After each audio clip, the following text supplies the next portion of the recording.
Bonjour à tous et bienvenue sur la Psy du futur. Je vous retrouve aujourd'hui pour la deuxième partie des vidéos sur les idées suicidaires. On avait vu la semaine dernière ce qu'étaient les idées suicidaires, on les avait définies et expliquées, et aujourd'hui on va voir quelles sont les idées reçues que l'on a sur les idées suicidaires, et surtout on va voir quelle est la marche à suivre en cas d'idées suicidaires. Je vous rappelle à nouveau dans cette vidéo qu'on va y parler d'un sujet très sensible qui peut-être pour certains va faire écho à une situation, à une détresse que vous êtes en train de vivre en ce moment. Si c'est le cas, je vous rappelle que j'ai mis en description de cette vidéo un maximum d'informations avec des liens vers des lignes d'écoute et des numéros de téléphone qui pourraient vous aider. Mais je vous rappelle aussi, si vous souhaitez m'écrire suite à cette vidéo via les réseaux sociaux, que si je prends plaisir à vous répondre et que j'essaye de le faire, je ne peux pas m'engager à vous répondre dans un délai court. Et donc si vraiment vous êtes dans une situation de détresse, d'urgence, si vous vous sentez vraiment concerné par ce qui va être dit dans ces vidéos, que là il va être temps d'aller demander de l'aide auprès de professionnels près de chez vous qui pourront réellement agir. Donc si vous sentez que vous êtes dans une situation de douleur morale intense, que vous commencez à perdre le contrôle de la situation, vraiment je vous le dis, n'hésitez pas à aller à l'endroit qui est approprié pour gérer ce genre de situation d'urgence, c'est-à-dire les urgences à l'hôpital où vous pourrez rencontrer une équipe de soins, être évalué par un ou une psychiatre et où l'on pourra vous apporter des solutions. Et sans plus attendre, je vous laisse avec la vidéo.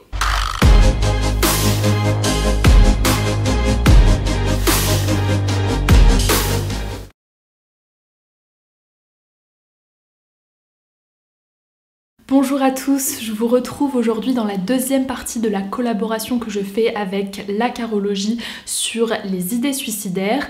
Si vous avez vraiment envie de comprendre ce que sont les idées suicidaires et comment elles surviennent, ainsi que de savoir évaluer leur gravité, je vous invite à aller voir la première partie de cette vidéo dont je vous mettrai le lien dans la description. Et maintenant, si vous voulez avoir des infos plus pratiques sur la marche à suivre concrète en cas d'idées suicidaires, que ce soit les siennes ou que ce soit celles d'un proche, vous pouvez rester avec moi dans cette vidéo. Je vais également répondre aux idées préconçues que l'on peut avoir sur les idées suicidaires et sur les gens qui en présentent. Après cette longue partie théorique, bravo à vous d'avoir réussi à rester attentif jusque-là et j'espère que cela a pu clarifier les choses pour vous.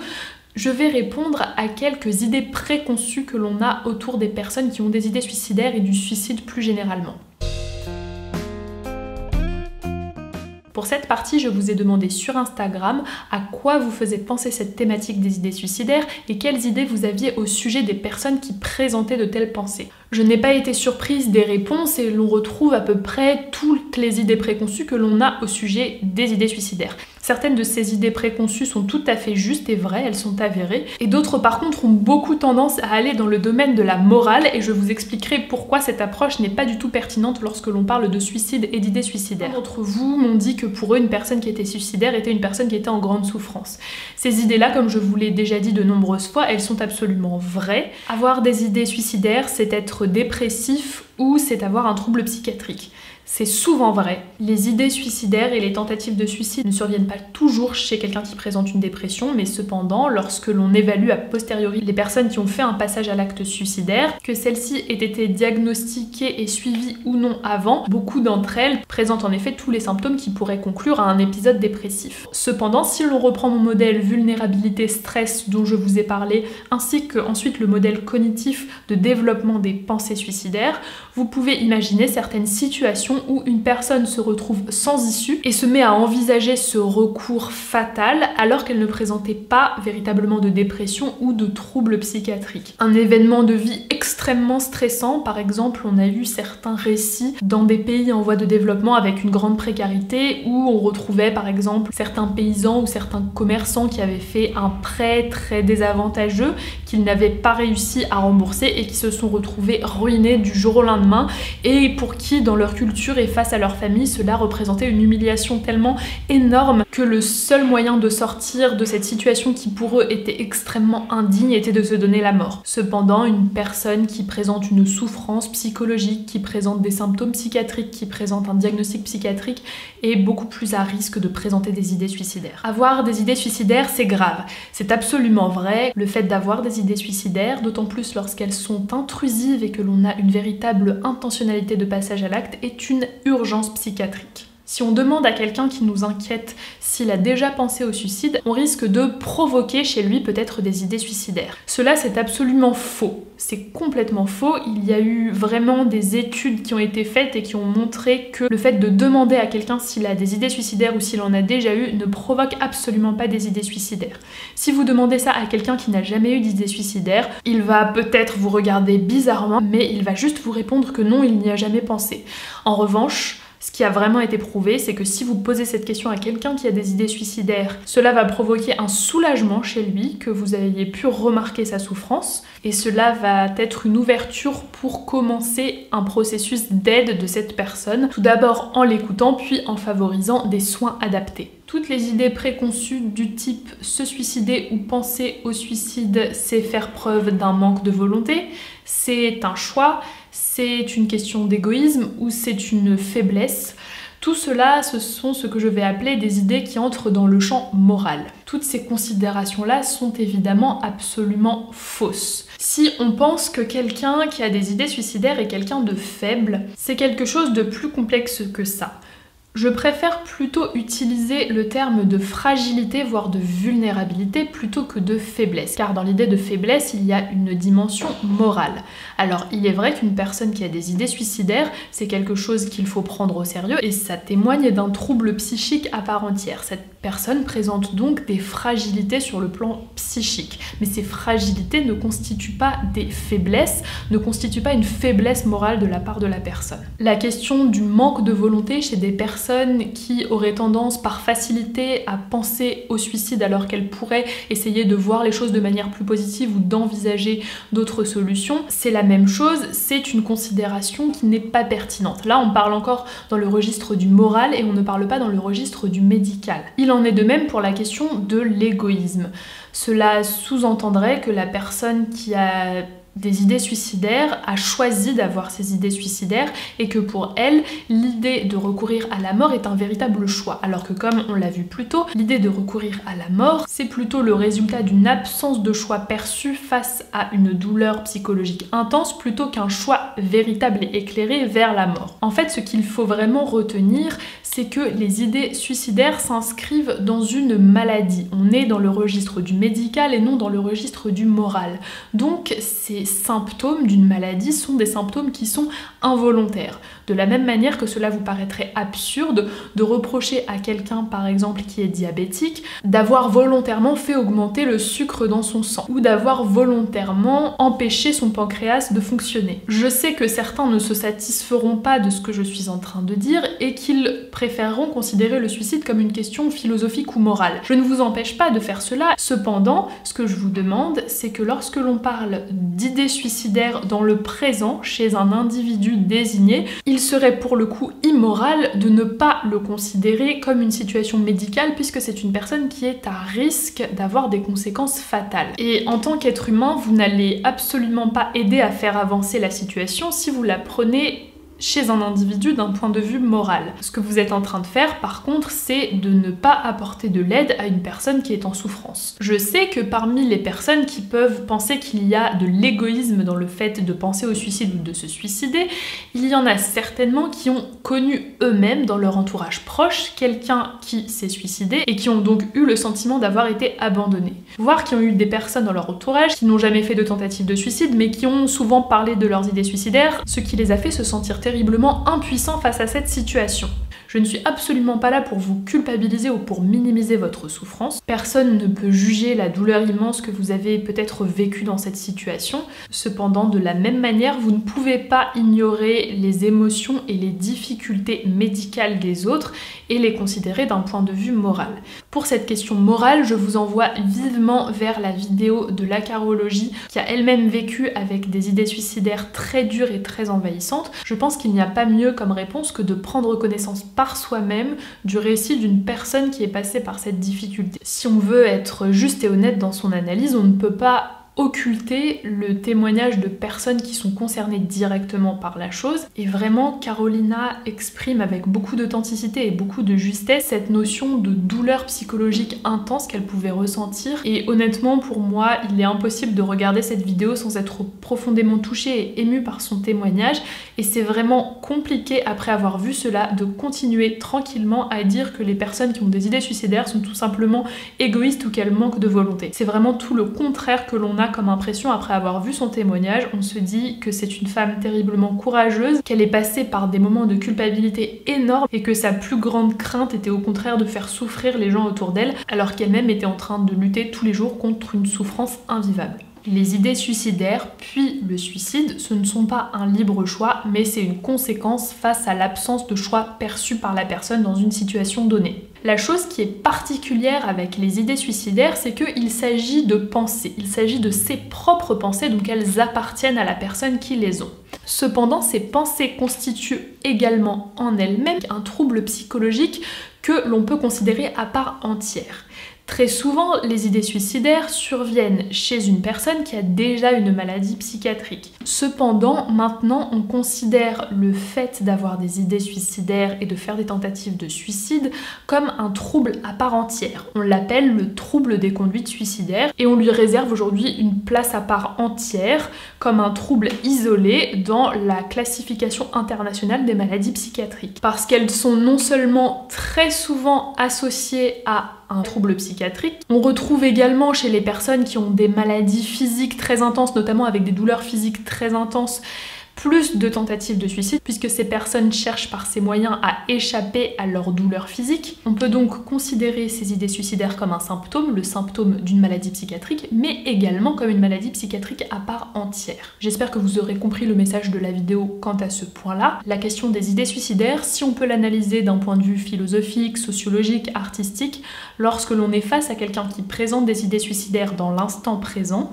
elles sont absolument à considérer d'un point de vue médical, car il s'agit d'une situation médicale urgente. Et c'est pourquoi ces idées suicidaires requièrent le recours à un professionnel de santé à un moment donné dans le parcours. On ne devrait pas y échapper, on devrait parler à un professionnel de la santé mentale pour que ces idées soient évaluées et pour qu'on puisse évaluer le degré d'urgence et de gravité. Et ensuite, bien évidemment, proposer des soins. Et c'est pour cela qu'il est important de se tourner vers un professionnel et de bien choisir son professionnel. Vous devez être en confiance avec le professionnel de santé que vous rencontrez.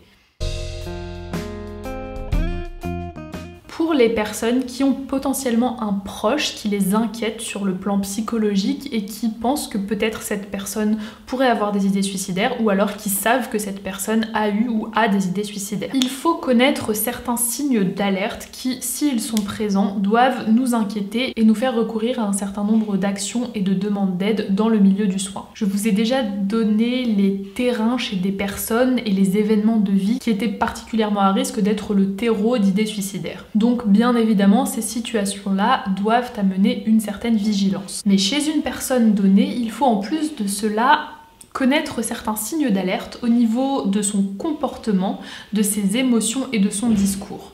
En effet, tout changement de comportement chez une personne de son entourage, un changement de comportement étrange qui peut-être parfois est assez discret, mais que l'on repère, doivent nous alerter. Par exemple, quelqu'un qui commence à avoir des troubles du sommeil, qui commence à ne plus dormir. C'est quelque chose qui peut se voir très souvent lorsque quelqu'un a des idées suicidaires. Quelqu'un qui se met à consommer des toxiques ou qui se met à en consommer beaucoup plus que d'habitude, quelqu'un qui a un comportement qui vous paraît étrange, même si vous ne savez pas exactement si vous avez raison d'être inquiet, il vaut mieux toujours en parler avec la personne et s'alerter plutôt que de ne pas s'alerter et qu'il y ait des conséquences fatales. Chez le discours des personnes, il y a également certains propos qui doivent alerter. On a bien vu que chez une personne qui est soumise à un stress et à une douleur psychologique intense, les idées suicidaires et la pensée du suicide apparaît comme une solution. Donc une personne qui avait déjà un comportement un petit peu inquiétant et qui commence à tenir un discours qui en surface serait plutôt de nature à rassurer, ça doit au contraire inquiéter. Parce que chez une personne en grande souffrance, une fois qu'elle a décidé de recourir au suicide, cela va beaucoup baisser son niveau d'anxiété. En effet, cette personne a trouvé une solution. Elle va passer plutôt à la phase d'organisation, de mise en place de son plan pour faire un geste suicidaire qui va la délivrer.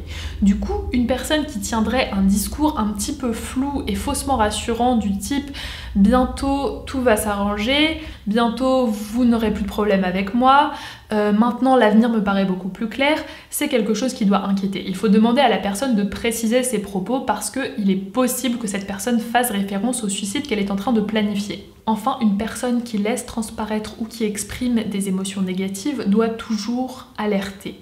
Les émotions négatives ne sont pas quelque chose de honteux, quelque chose qu'il faut ignorer. Il faut pouvoir en parler, même si c'est quelque chose de difficile. Il est possible que derrière ces émotions négatives, il y ait de véritables idées suicidaires, et même si la personne n'a pas d'idées suicidaires, cela ne pourra que l'apaiser de pouvoir en parler. Alors, il faut apprendre à être attentif à ces signes d'alerte et d'une manière générale, prendre l'habitude de se soucier de comment vont les gens autour de nous, les gens qui comptent pour nous. Mais bien sûr, cela ne veut pas dire que toutes les personnes qui ont des idées suicidaires vont laisser transparaître ce genre de signes d'alerte. Il arrive des cas où certaines personnes ne montrent absolument rien et réussissent à contrôler tous ces signaux-là pour que rien ne puisse malheureusement les empêcher d'effectuer leurs gestes suicidaires. Il faut malheureusement savoir qu'on ne peut pas tous les éviter, cependant, il y a énormément de situations où le fait d'intervenir peut faire toute la différence. Lorsque vous avez repéré ces signes d'alerte et que vous vous inquiétez pour quelqu'un, comment est-ce que vous allez aborder la question avec cette personne ?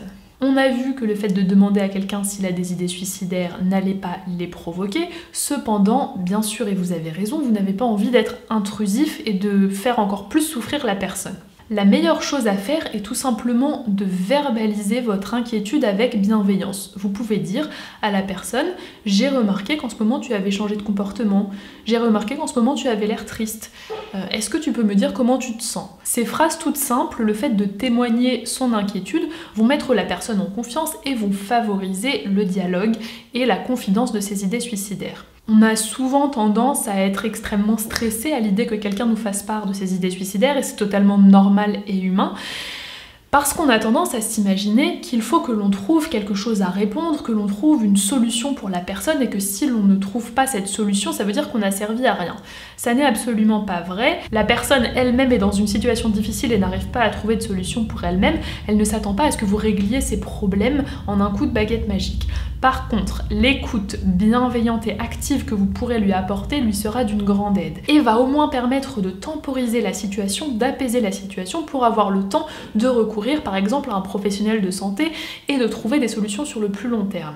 En résumé, face à quelqu'un qui vous fait part ou qui vous confirme ses idées suicidaires, vous pouvez retenir ce qu'on appelle la procédure QPR. QPR pour questionner, persuader, référer. D'abord, on va questionner la personne avec bienveillance, de manière non intrusive et en favorisant l'écoute de sa souffrance. Le P pour persuader, il faut faire attention parce que c'est surtout l'idée de reconnaître la souffrance de l'autre. C'est très important de pouvoir la reconnaître, la rassurer sur le fait que ses émotions soient légitimes, bien que le suicide ne soit pas une option à laquelle elles doivent recourir. Et persuader ne veut absolument pas dire qu'il faudrait entrer dans un débat argumentaire contre le suicide. Vous ne devez pas essayer de convaincre la personne de ne pas se suicider, car l'enjeu ne se situe pas là. L'enjeu se situe au niveau de l'écoute, et souvenez-vous bien du lien social. Très souvent, dans les cas de suicide et d'idées suicidaires, il y avait un contexte d'isolement et de rupture sociale.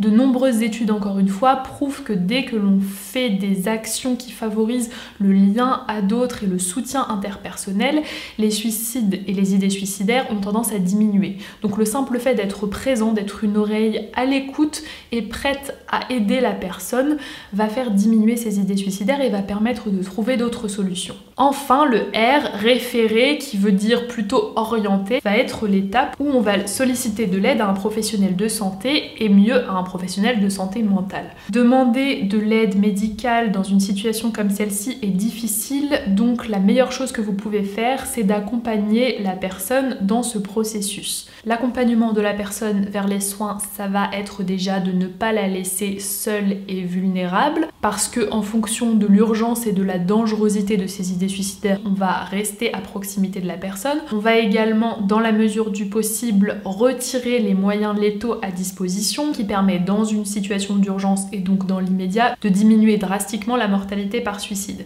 C'est très basique, mais c'est important d'y penser. Mais cela va également être des actions sur le plus long terme, comme par exemple chercher un professionnel avec la personne ou aller demander de l'aide pour elle, parce que ce sont des étapes qui peuvent être assez compliquées. Si vous devez accompagner quelqu'un auprès d'un professionnel de santé, et si vous êtes vous-même en difficulté psychique, que vous avez éventuellement des idées suicidaires et que vous pensez aller voir un professionnel de santé, vous avez certainement peur de cette étape, surtout si c'est la première fois. Vous vous demandez certainement comment cela va se passer, qu'est-ce qui se passe lorsqu'on va voir un psychiatre. Si vous vous présentez aux urgences ou auprès d'un psychiatre, d'un médecin généraliste en libéral en lui parlant de vos idées suicidaires, il va évaluer ces différents éléments de dangerosité, de risque et de gravité de la situation. Ce n'est pas parce que vous dites que vous avez des idées suicidaires que l'on va vous enfermer immédiatement à l'hôpital psychiatrique. Déjà, il faut savoir que les idées suicidaires, ou quand il est déjà un petit peu plus tard, les tentatives de suicide, sont un motif très fréquent de consultation aux urgences.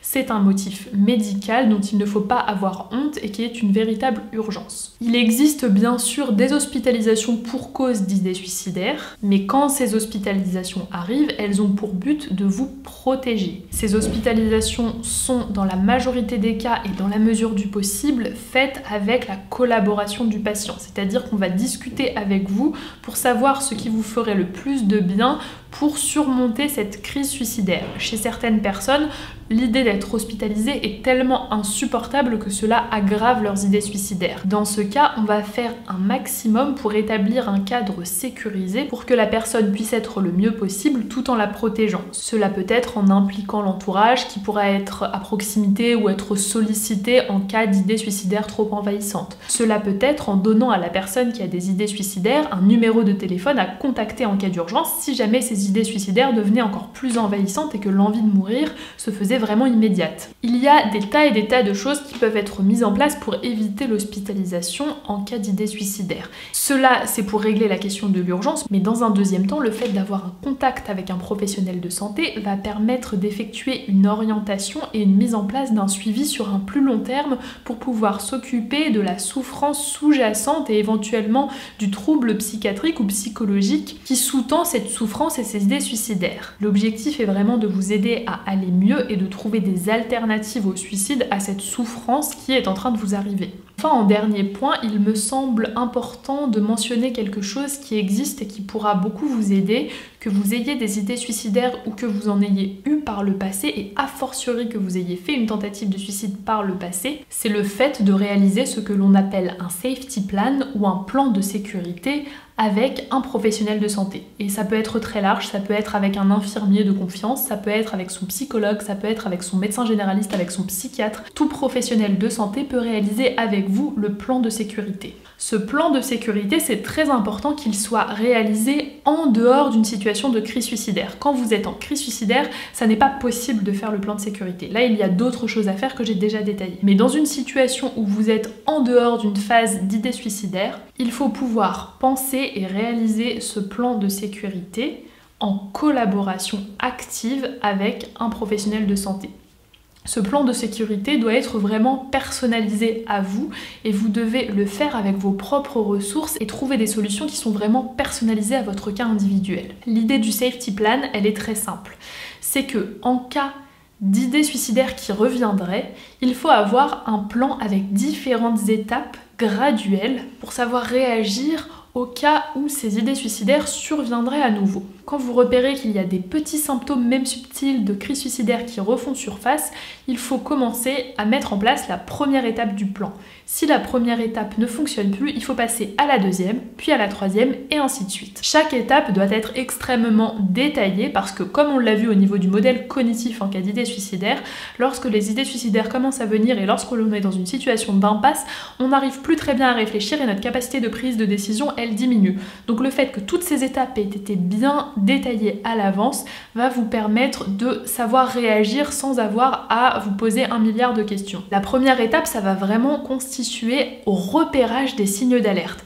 Parfois, on ne s'aperçoit pas tout de suite qu'on a des idées suicidaires, mais on remarque que l'on dort moins bien, que l'on se met à consommer un certain toxique, que l'on se met à avoir des pensées un petit peu plus négatives. Vous allez faire ce travail avec votre professionnel de santé de vraiment réussir à repérer comment ça se passe pour vous. Et vous allez écrire ce qui se passe pour vous pour être capable de le repérer à nouveau. Je ne vais pas vous détailler toutes les étapes, mais en gros, vous allez écrire des stratégies personnelles qui ne requièrent que des choses que vous êtes capable de faire vous-même pour vous changer les idées. Ensuite, vous allez faire appel à d'autres personnes. Dans un premier temps, ça va être des personnes juste pour se changer les idées. Puis si ça ne fonctionne pas, vous allez faire appel à vos personnes référentes. Vos personnes référentes, ça va être des personnes qui sont déjà au courant de votre difficulté et qui sont au courant qu'elles sont dans votre plan de sécurité et qui savent que si vous les appelez pour leur parler de ça, c'est que vraiment vous n'êtes pas bien et donc elles sauront comment réagir. Si cette étape ne fonctionne toujours pas, là il va falloir aller vers les professionnels de santé, les structures de soins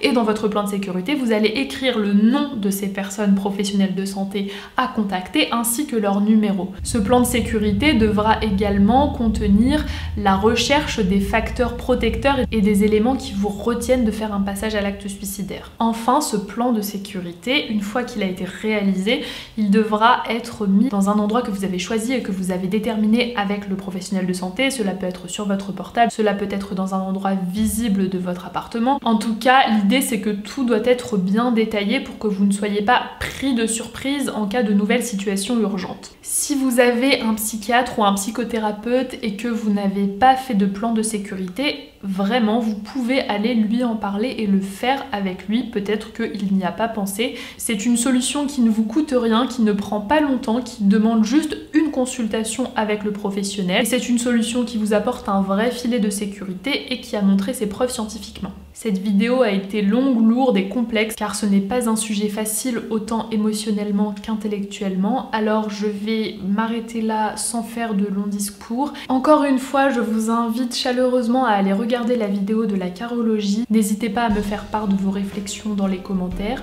Je vais mettre un maximum de références bibliographiques dans la description de la vidéo. Merci d'avoir regardé ces 2 vidéos sur les idées suicidaires. J'espère qu'elles vous auront été le plus utiles et le plus clair possible. Je vous rappelle que si vous souhaitez me soutenir mes vidéos, que vous les trouvez utiles, et bien que vous pouvez vous abonner à la chaîne, activer la cloche de notification, commenter, partager les vidéos. C'est toujours la même chanson, mais c'est vraiment ce qui permet de faire vivre les chaînes YouTube. Et puis moi, je vous dis à une prochaine pour une prochaine vidéo sur la santé mentale. Je vous envoie tout mon soutien si vous êtes concerné directement ou indirectement par les idées suicidaires, que ce soit vous ou l'un de vos proches. Et puis je vous envoie également tout mon soutien à vous tous parce que c'est une période difficile, ne l'oublions pas. Et je vous dis à la prochaine pour une prochaine vidéo sur la psy du futur. Ciao!